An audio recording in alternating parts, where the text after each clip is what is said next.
ছাত্ৰ-ছাত্ৰীসকল এইটো ভিডিঅ'ত আমি জানিবলৈ চেষ্টা কৰিম যে এটা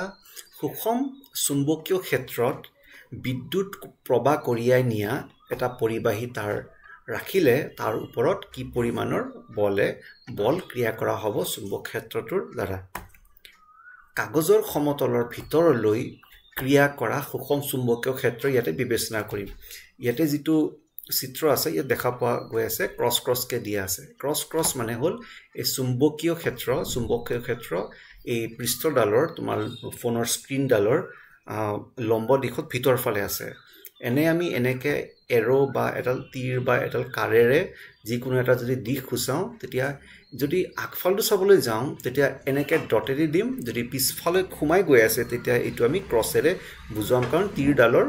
বা কাৰডালৰ পিছফালটো এনেকে ক্ৰসৰ নিচিনা দেখা যাব মানে যত ক্ৰস থাকিব গম পোৱা যাব যে এটো ভিতৰ ফালে আছে এই পৃষ্ঠটোৰ সো এনেকুৱা এটা অঞ্চল যত ম্যাগনেটিক ফিল্ড বা চুম্বকীয় ক্ষেত্ৰ আছে তাতে আমি ৰাখিছো এডাল তাৰ এই তাৰডালে আই প্ৰবাহ কঢ়িয়াই নিছে তাৰ xy বুলি নাম দিয়া হৈছে এতিয়া ইয়াতে আই প্ৰবাহ কঢ়িয়াই নিছে তাৰ মানে ইয়াতে সৰু বহুত পৰিমাণৰ আধান গৈ থাকিব একক সময়তে তাৰ প্ৰবাহ এটা সৃষ্টি কৰিব ধৰি লোৱা যে প্লাস dq মানে এটা ধনাত্মক আধান যেটো একেবাৰে সৰু পৰিমাণৰ প্লাস dq আধান এই তাৰখনৰ ভিতৰতে গতি কৰি আছে আৰু এই আধানটোৰ বেগ হল v ভেক্টৰ আৰু যেহেতু চুম্বকীয় ক্ষেত্ৰৰ ভিতৰত আছে তেতিয়া হলে ইয়াৰ ওপৰত এটা বলে ক্ৰিয়া কৰিব ইয়াৰ আগৰ ভিডিওটো আমি পাইছিলো f q v cross b কিন্তু যেহেতু এই আধানৰ পৰিমাণটো একেবাৰে সৰু সেই কাৰণে বলৰ পৰিমাণটো একেবাৰে ক্ষুদ্ৰ হ'ব df vector dq v cross b এতিয়া যদি আমি ধৰি লওঁ যে এই আধান প্লাস dq টো dl দূৰত্ব অতিক্ৰম কৰিব dt সময়তে তেতিয়া যেটো বেগৰ এটা সংজ্ঞা আছে v একক সময়তে এটা নিৰ্দিষ্ট দূৰত্ব অতিক্ৰম কৰা তাতে v হ'ব dl/dt এটা ইয়াত যেটো v আছে এই v dl/dt মানটো বহুৱাই দিলে আমি পাম df vector dq dl/dt cross b vector তেতিয়া হলে dt to dq তললৈ লৈ আনিব পৰা যাব কোনো কথা নাই dq/dt মানে হল i এটো বিদ্যুৎ প্ৰবাহ into dl cross b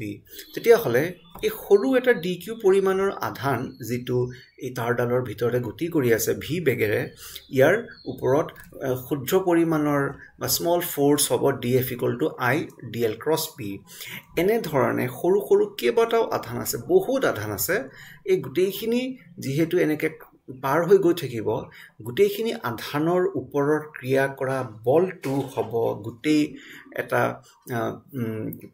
তাৰডালৰ ওপৰত ক্ৰিয়া কৰা বলৰ সমান তাৰ মানে এটা নিৰ্দিষ্ট আধানৰ ওপৰত বল যিমান হ'ব আমি যদি প্লাস কৰি গুটেইখিনি আধানৰ ওপৰত বলটোৰ কথা বিবেচনা কৰিবলৈ যাওঁ তাৰমানে একেখিনি বলৰে এই তাৰডালৰ ওপৰত চুম্বক ক্ষেত্ৰই ক্ৰিয়া কৰি আছে পৰিবাহীটোৰ ওপৰত মুঠ বল ইয়াৰ ভিতৰত প্ৰবাহিত হোৱা প্ৰতিটো আধানৰ ওপৰত সৰু বলৰ ভাবে হয় যাৰ বাবে মুঠ বলটো উলিয়াবৰ কাৰণে আমি কি কৰিম সৰু বলবিলাক যোগ কৰি দিম আৰু ক্যালকুলাসৰ ভাষাত ইয়াক ইন্টিগ্ৰেশন বুলি কোৱা হয় f vector integration df আমি ইয়াৰ আগৰখনত পাইছিলো df মানে হল i dl cross b i টো যেহেতু কনস্ট্যান্ট হেতু বাহিৰলৈ ওলাই যাব আৰু ইন্টিগ্ৰেশন থাকিলে dl cross b এটা b টো হল এটা বাহ্যিক বস্তু হেতু একেই থাকিব প্ৰবাহটো হেতু এটা ব্যাটাৰী সোৰ্সৰ পৰা আহিছে পৰিৱৰ্তনশীল dl হ'ব সো সেই কাৰণে dl ৰ ওপৰত যদি ইন্টিগ্ৰেট কৰিবলৈ যাওঁ তেতিয়া সম্পূৰ্ণ তাৰডালৰ দৈৰ্ঘ্য বুজাব l কাৰণ ইন্টিগ্ৰেশন dl হ'ব l তেতিয়া হলে আমি পাম f vector i into l cross b মানে f i l cross b তাক যদি আমি ব্ৰেক কৰিবলৈ যা ক্ৰস প্ৰডাক্টটো আমি পাম i l b sin theta n cap এই n cap টো বুজাব বলৰ দিশটো n এটা একক ভেক্টৰ l আৰু b যুক্ত সমতল যি l আৰু b যেটো সমতলত আছে তাৰ লম্ব দিশত থাকিব আৰু হেতু আমি বুজাব পাৰিম ফ্লেমিঙৰ বাওহতীয়া নীতিৰে